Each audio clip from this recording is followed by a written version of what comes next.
What is going on, everybody? Cornel Keith back yet again. How y'all doing today? As the title implies, bringing you a fan-made prediction for a good YouTube buddy of mine. Goes by the name of Alexander McFry. He has an up-and-coming fight. He wants me to predict it. It's Deadpool versus Crash freaking Bandicoot. So without further ado, let's get down to business. I'll tell you who I think will win and why at the end of the day after I go over some stats, abilities, etc. So starting off, let's talk about Deadpool real quick. Brief, but we'll go over his stats, his most consistent showings. I'll tell you what he's about. Now, Deadpool, at a time, he's actually went up against Luke Cage and Iron Fist, both at the same time. And if we know anything about Luke Cage, he can actually take and survive a small nuclear bomb. Yeah, that's right. Luke Cage himself can actually survive and take a small nuke going off on him. He took that. This should easily be around town level, bare minimum. You got the fact that Deadpool can also stab and kind of slice through the Incredible Hulk, base level Hulk, who can also survive and take like actual nuclear bombs. And he's actually defeated Bone Claw Wolverine on a couple occasions, but he is more on par with Adamantium Wolverine, and he's kind of lost before to Adamantium Wolverine, but they've also stalemated, so keep that in mind as well. He's went up against Kraven the Hunter and basically blew it off like a joke fight at the end of the day. Like it was a joke fight to him going up against Kraven. So you easily have him going up against bare minimum multi-city block level fighters like Kraven, Captain America, although it has been said he's physically superior to Captain America. And with his blades, stuff like that, he's been seen cutting through the Incredible Hulk's skin. He's even damaged Luke Cage with punches before. Iron Fist, who is physically around, small town himself, and with his Iron Fist a lot stronger. But nonetheless, Deadpool did go up against him physically. From what I remember, he didn't exactly fight him while he was amped up with the Iron Fist, but he did go toe-to-toe with him and Luke Cage at the same time, which nonetheless is very impressive. So you have Deadpool can damage people who can take nuclear bombs, can fight guys like Kraven, Taskmaster, who are trained master fighters. And speaking of Taskmaster, Taskmaster himself has even complimented and said Deadpool is that good of a fighter. He really is. That he's a dang good fighter, in the words of Taskmaster himself, in other words. Now, in terms of speed, he's casually massively hypersonic reaction in combat, although he does get very higher. He does actually get much higher, actually, I should say. You see, he's actually on a couple of occasions dodged from close range or point-blank range Cyclops' Optic Blast. Now, this has been confirmed by Cyclops himself to move at the speed of light, folks.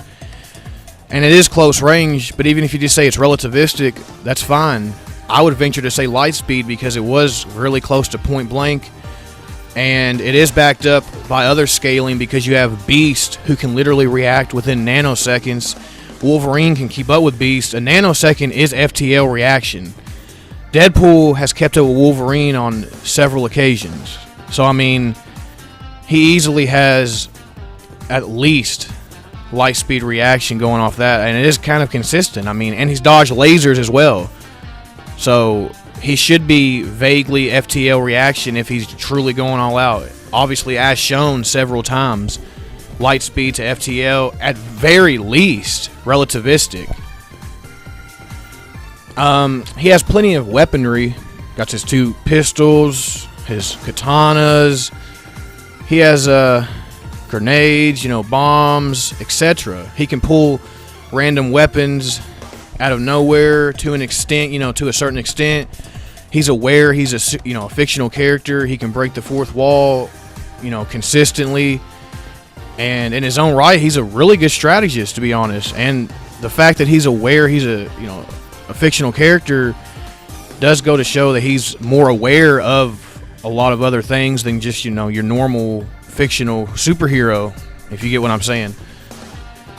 So, you have Deadpool, anywhere from relativistic to vaguely FTL reactions and short burst combat.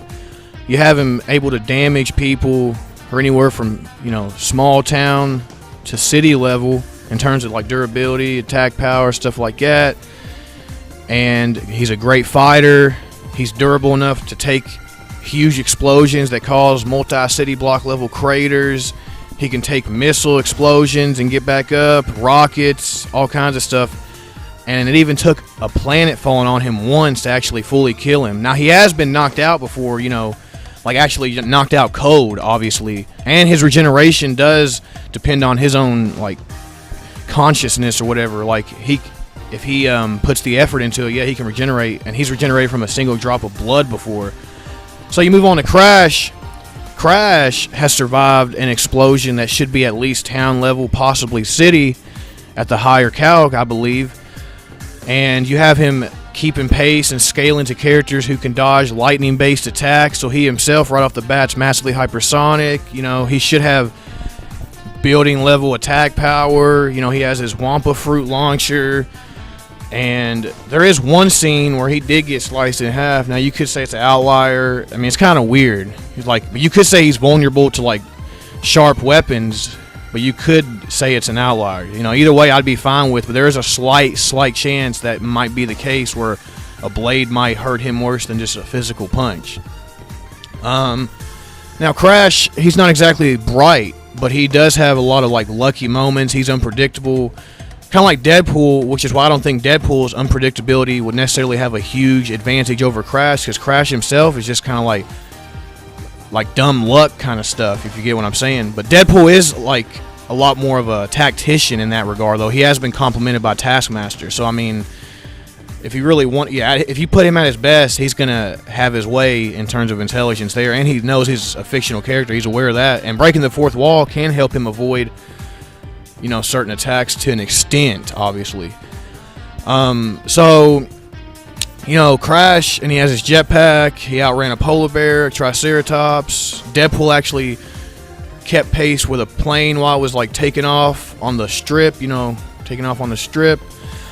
stuff like that. So, Crash is going to be hard to take down, but Deadpool has proven he can damage people who can take these similar type of explosions like Crash, like small nukes. He can go and harm Luke Cage. He can slice through, baseline Hulk, take on Wolverine, guys like that. And then the speed, at his lower end, Deadpool would be relative to Crash being around the massively hypersonic. But if he's going all out, I mean, I consistently shown on screen he can dodge a close-range laser, which moves at light speed. He point-blank dodged on a couple occasions the light speed optic blast from Cyclops, and keeping up with characters like Wolverine and Beast, who can react in a nanosecond. So, I mean, Deadpool does actually have the necessary means to actually damage Crash and probably kill him at the end of the day. And if you do take in that slight consideration that he might be able to hurt him even more with the sword. Now, like I said, I'm not saying that's for sure a fact. Crash may or may not be vulnerable to stabbing weapons, but either way, it's in the air. It's in the back of the mind. And then, obviously, Deadpool has a bigger arsenal as well. Crash does have his arsenal, but Deadpool is obviously more versatile. It's a lot bigger, and he's just a much better fighter. He knows he's a fictional character. That's going to help as well, being able to break the fourth wall, being more aware of things, his surroundings. So at the end of the day, I mean, I could see Crash potentially knocking Deadpool out. He could probably take a win from that, but I don't see Crash having the full-on means to fully kill Deadpool and disintegrate every cell in his body. Even if you take his head off, he can regenerate that. Now, it does take a couple minutes to regenerate a body part, but nonetheless, I only see Crash taking this if you go for a knockout. But if this is to the death, I definitely see Deadpool taking this. More like at least 6 times out of 10. He has the necessary speed to outpace Crash in combat and reactions. He has the necessary means to actually damage and kill him at the end of the day. And he's more skilled and more intelligent. And his regeneration is going to make it hard for Crash to fully kill him. So at the end of the day, for this fan-made prediction, I got to give it to Deadpool at least 6 times out of 10. Now, let me know what you think down below. Shout out to Alexander McFry. Good luck on this episode, man. Have a blessed day, folks. Peace.